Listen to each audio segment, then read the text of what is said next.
نظر پڑ گئی بلکہ ان کے چہرے پر نظر جم گئی۔ تو آقا کریم علیہ السلام اسی عالم کے اندر پیچھے پلٹ کے دیکھا اور اپنے ہاتھ سے حضرت فضل بن عباس کی ٹھوڑی کو پکڑا اور پکڑ کے دوسری سمت کر دیا اور لوگوں کے سامنے اس مثال کو رکھا کہ کوئی جتنا مرضی متقی اور معتبر کیوں نہ ہو وہ نظر کی حفاظت کرے۔ جس کی نظر پاک رہے گی اس کو باقی معاملات کے اندر خیر رہے گی، کیونکہ سب سے پہلے نظر بھٹکتی ہے۔ جب نظر بھٹکتی ہے تو خیال بہکتے ہیں، جب خیال بہکتے ہیں تو پھر انسان زنا کی طرف راغب ہوتا ہے۔ اس لیے اسلام نے دواعی زنا سے ہی روک دیا، اس لیے کہا سب سے پہلے تم اپنی نظر کی حفاظت کرو۔ بلکہ حضور علیہ السلام نے ارشاد فرمایا کہ نظر زنا کرتی ہے۔ فَزَنَ الْعَيْنِ النَّظْرُ وَزَنَ اللِّسَانِ الْمَنْطِقُ وَالنَّفْسُ تَمَنَّى وَتَشْتَهِي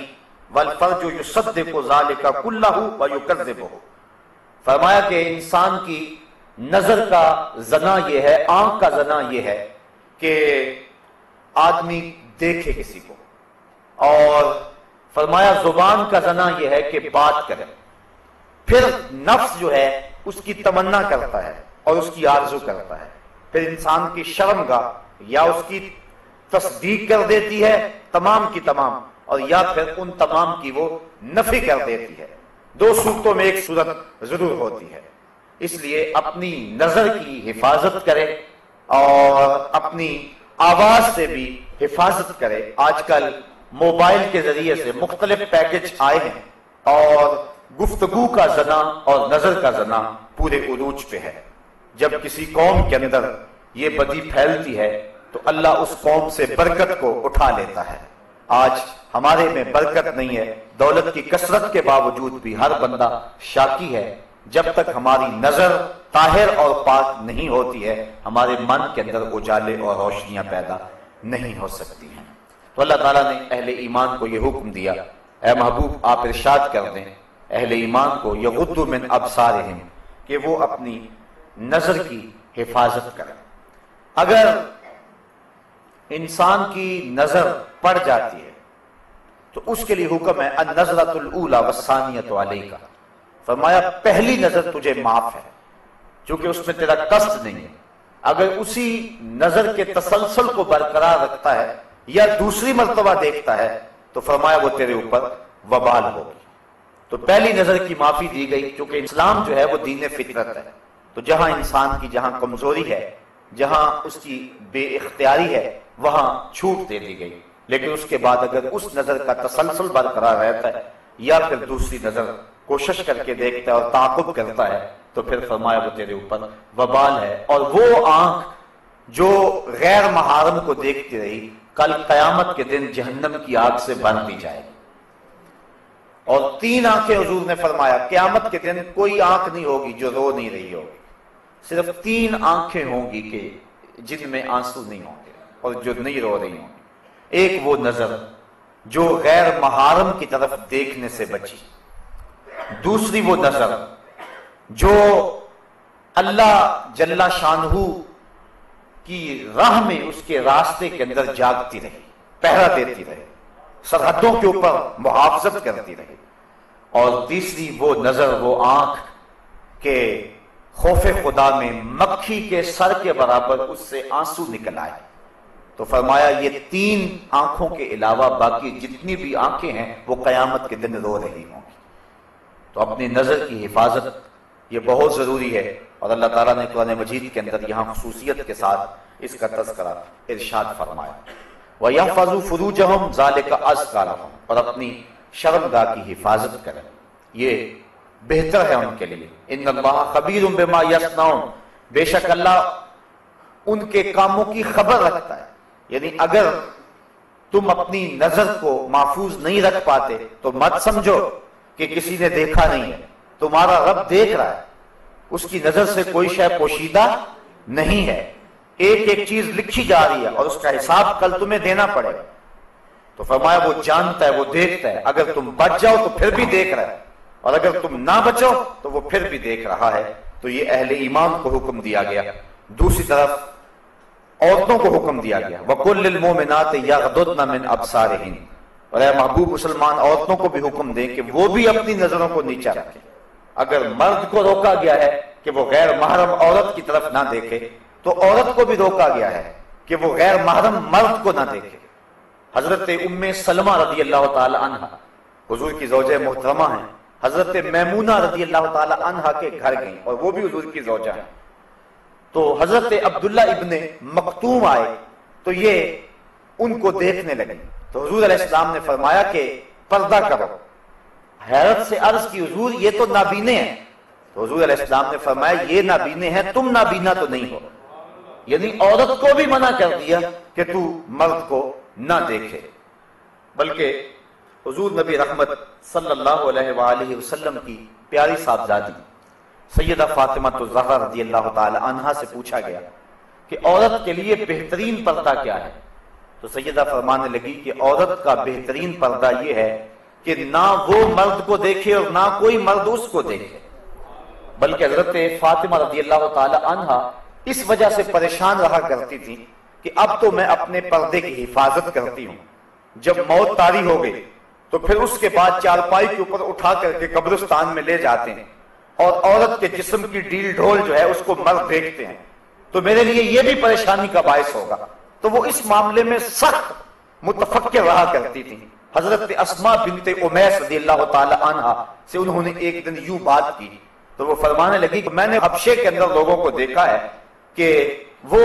عورتوں کے لیے ایک خاص ڈولی ہے، اور آپ نے کہا کہ میں آپ کو بنا کے دکھا دیتی ہوں۔ انہوں نے کھجور کی 4 شاخیں منگوائیں اور پھر چارپائی کے 4 پایوں کے ساتھ باندھ دی اور ان کو آپس میں جوڑ دیا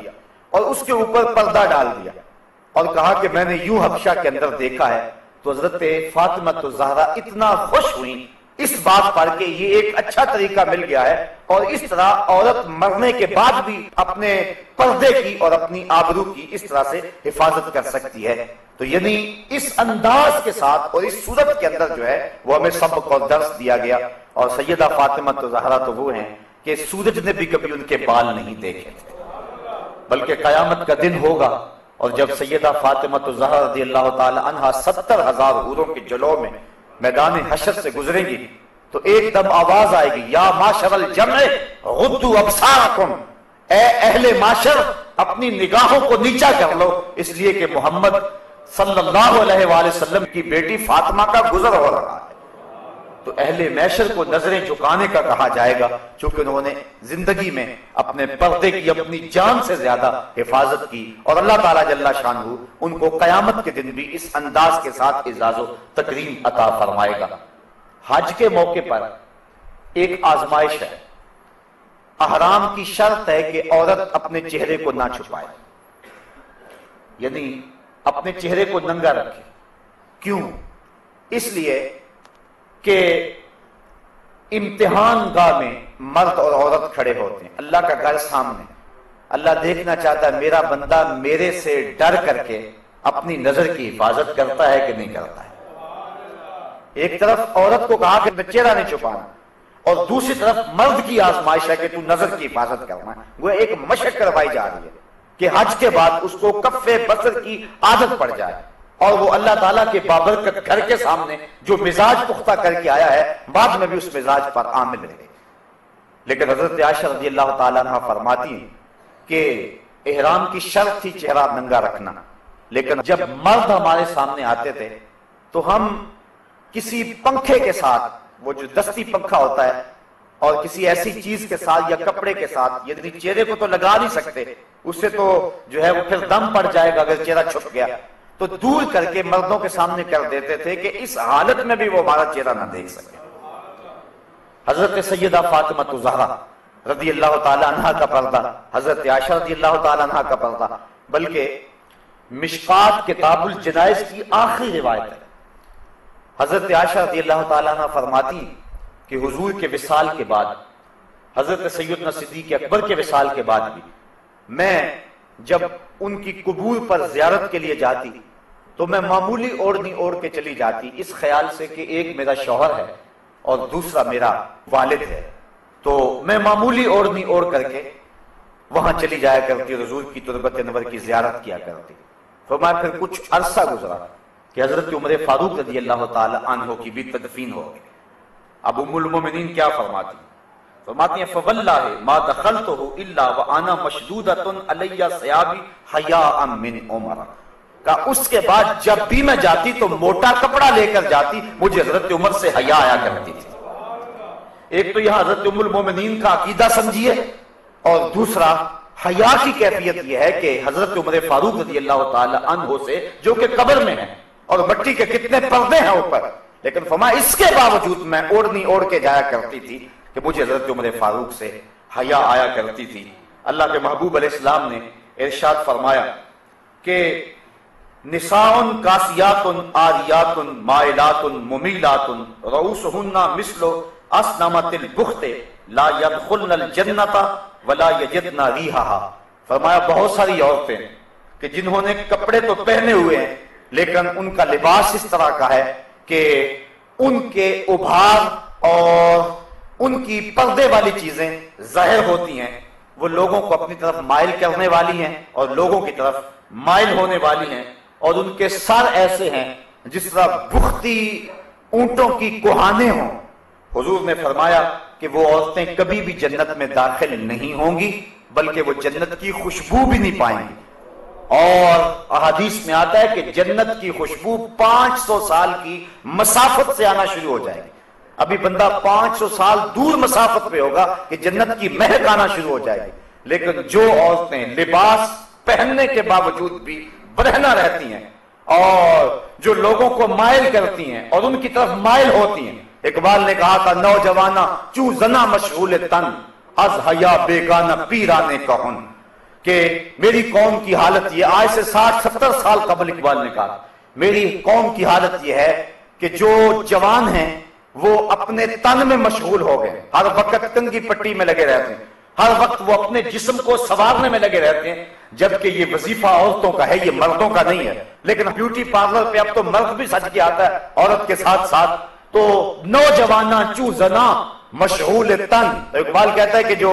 مرد ہیں جوان ہیں وہ بھی عورتوں کی طرح اپنے تن میں مشغول ہیں، از حیا بیگانہ پیرانے کہن، اور جو بوڑھے ہیں وہ بھی حیا سے بیگانہ ہو گئے۔ ایک روایت کے لفظ ہیں، حضور نے ارشاد فرمایا کہ تم میں سے بہتر جوان وہ ہیں جو بوڑھوں کی پیروی کریں، اور بدترین بوڑھے وہ ہیں جو جوانوں کی پیروی کریں۔ جوانوں کو بوڑھوں کے نقوش قدم پہ چلنا چاہیے، لیکن بوڑھوں کو جوانوں کے نقوش قدم پہ نہیں چلنا چاہیے، بلکہ ان کو اپنے بڑھاپے کا حیا ہونا چاہیے۔ اگر بوڑھا بھی ہو گیا اور نظر کے اندر حیا پیدا نہ ہوا، قبر میں ٹانگیں چلی گئی لیکن نظر پھر بھی بدکاری کرتی ہے، تو اس سے جو ہے وہ بدبختی اور زیادہ کیا ہو سکتی ہے۔ میاں صاحب نے شاید ایسے لوگوں کے بارے میں کہا تھا، ہڈیاں کمبن گوڈے کھڑکن تے اڑ گیا لک تیرا، اجے بھی بدیوں باز نہ آئوں جیو مرد دلیرا۔ تو اقبال کہتا ہے نوجوانہ چو زنا مشغول تن از حیا بیگانہ پیرانے کہن، دخترانے او بچشم خود اسیر، شوخ چشمو شوخ بینو خردہ گیر، ساختہ پرداختہ دل باختہ ابروہ مثل دو تیغ آختہ۔ یہ وہی اسی حدیث کے ترجمے ہیں، مائلات ممیلات، خود کسی کی طرف لڑک جانے والی اور معمولی سی بات سے کسی طرف مائل ہو جانے والی، اور جو ہے وہ کسی کو اپنی جانب اپنی اداؤں سے، اپنے ناز و نخرے سے اور اپنے عشقوں سے لوگوں کو اپنی طرف مائل کرنے والی ہیں۔ اور حضور نے ارشاد فرمایا کہ یہ عورتیں اپنے سروں پر اس طرح جوڑے رکھیں گی۔ دیکھیے حضور نے 1400 سال قبل ہی یہ بات بتا دی، جس طرح بختی اونٹوں کی کوہانیں ہوتی ہیں، اور فرمایا کہ یہ عورتیں ایسی ہیں جو جنت میں جانا تو دور کی بات ہے، جنت کی خوشبو بھی نہیں پا سکیں گے۔ آج اپنے لباس کو ترک کر دیں، آج حیا کی چادر پھاڑ کے پھینک دیں، جو کرنا ہے کر لیں، اس مغرب کے معاشرے کے پیچھے لگ جائیں، لیکن حضور کے اس فرمان کو نظر میں رکھیں کہ قیامت کے دن پھر کتنی رسوائی ہوگی ان عورتوں کی جنہوں نے حیا کی چادر کو اتار کے پھینک دیا۔ بلکہ آئیے ہم حضور کے دور کو دیکھتے ہیں۔ ابو داؤد شریف کے اندر روایت ہے کہ ایک خاتون کا بیٹا شہید ہو گیا کسی جنگ کے اندر، تو حضور کی خدمت میں وہ حاضر ہوئی، لیکن اپنے جوان بیٹے کی وفات پر اور اس کی شہادت پر حضور کی خدمت میں جب حاضر ہوئی تو صحابہ نے کیا دیکھا کہ اس کا پورا جسم جو تھا وہ پردے میں لپٹا ہوا تھا۔ تو بیٹے کی وفات پر باوجود کے دکھ اور تکلیف کی کیفیت میں بعض اوقات شرعی ضابطے لوگوں سے چھوٹ جاتے ہیں، لیکن اس نے اپنے پردے کا خوب اہتمام کیا ہوا تھا۔ صحابہ نے تعجب کرتے ہوئے، اور تعجب جو تھا اس کو تحسین کی نظر سے دیکھتے ہوئے کہا کہ تو نے اس حالت کے اندر بھی اپنے پردے کا اتنا التزام کیا ہے؟ تو اس عورت نے جو جواب دیا وہ دختران ملت کے لیے کتنی روشن اور کتنی جو ہے وہ اجالے بانٹنے والی بات ہے۔ اس نے کہا میرا بیٹا فوت ہو گیا، میرا حیا تو فوت نہیں ہوا ہے، میرا بیٹا چلا گیا لیکن میرا حیا تو بھی باقی ہے۔ تو یہ تھی اسلام کی وہ دختران جن کی گود میں اسلام پلتا تھا۔ جب عورت پردے میں تھی تو وہ ایسے بچے جنم دیتی تھی جو قوم کی تقدیر کو بدل کے رکھ دیتے تھے۔ اقبال کہتا ہے تو ندانی کہ سوزے کے راتے تو دیگر گوں کر تقدیر عمر رہا، میرے قوم کی بہن تو نہیں جانتی کہ تو بہن ہو کے قرآن پڑھے تو عمر کی تقدیر بدلتی ہے، اور تو ماں ہو کے قرآن پڑھے تو بیٹا نیزے کی نوک پہ بھی قرآن سناتا ہے۔ آج اگر عورت سمٹ جائے تو معاشرہ پھیل جائے گا۔ میری بہن، میری بیٹی، تو نگار خانے کی زینت نہیں ہے، تو گھر کی آبرو ہے، تو مغرب کی ٹینوں نہیں ہے، تو مشرق کی بیٹی ہے، تو محافل کا حسن نہیں ہے بلکہ تو چراغ خانہ ہے، تیرے دم سے کائنات کے اندر حسن ہے۔ مکالمات افلاطون نہ لکھ سکی لیکن اسی کے شعلہ سے ٹوٹا شرار افلاطون۔ اسی عورت کی گود کے اندر اسلام پلتا تھا۔ جب مائیں ام الخیر جیسی تھی تو بیٹے غوث اعظم جیسے جنم لیتے تھے، جب مائیں مائی راستی جیسی تھی تو بیٹے بابا فرید جیسے جنم لیتے تھے، جب مائیں سیدہ فاطمہ زہرا جیسی تھی تو بیٹے حضرت امام حسین جیسے جنم لیا کرتے تھے، جب ماں قرآن کھول کے تلاوت کرتی تھی اور بیٹے کو لوریاں دیا کرتی تھی تو بیٹے وقت کے بایزید ہوا کرتے تھے۔ لیکن جب مائیں ایک طرف بیٹے کو دودھ پلا رہی ہیں اور دوسری طرف تھرکتی ہوئی تصویروں پہ نظر جمی ہوئی ہے تو پھر بیٹے وقت کے بایزید تو نہیں ہوں گے، وہ اداکار اور ایکٹر ہی بنیں گے، وہ بے حیا ہی بنیں گے، حیا کا مادہ ان کی آنکھ میں نہیں ہوگا۔ تو اللہ تعالیٰ جل شانہ نے خاص طور پہ ارشاد فرمایا اور عورتوں کو کہا کہ وہ اپنی نظر کو نیچا رکھیں وَيَحْفَظْنَ فُرُوجَهُنَّ، اور اپنی پار